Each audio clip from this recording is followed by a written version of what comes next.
अगर इस पूरी स्थिति को समझें तो आपको पता चलेगा कि पिछले कुछ वर्षों में केंद्र सरकार ने जो योजना लाई है उनकी भारत को असल में कितनी जरूरत है। अब आप सोचिए, जब मैंने आपको कहा कि आप अपने घर के आसपास देखिए, आपको कितनी स्वदेशी चीजें दिख रही हैं और कितने विदेशी ब्रांड दिख रहे हैं, तो मुझे यकीन है आपके घर में ज्यादातर चीजें आज भी विदेशी ब्रांड्स की होंगी। ऐसी भी चीजें होंगी जो बनी भारत में है, लेकिन उन पर भी किसी न किसी विदेशी कंपनी का ठप्पा है और वही विदेशी कंपनी भारत में आकर उस चीज को बना रही है।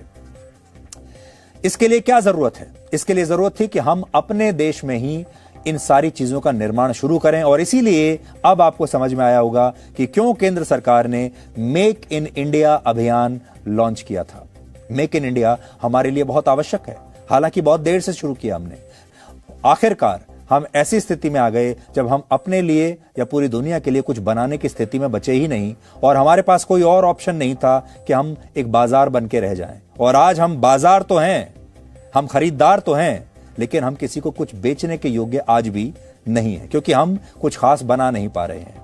और ये सपना उस दिन पूरा होगा जिस दिन आपके हाथ में अपने देश का 100% निर्मित मोबाइल फोन होगा, अपने देश का निर्मित लैपटॉप आपके पास होगा, आपके पास अपने देश का निर्मित टीवी सेट होगा, अपने देश की निर्मित गाड़ी होगी। ये सारी चीजें जब आपकी मेक इन इंडिया हो जाएंगी, उस दिन आपको लगेगा कि आपका आजादी का ये सफर असल में पूरा हुआ है।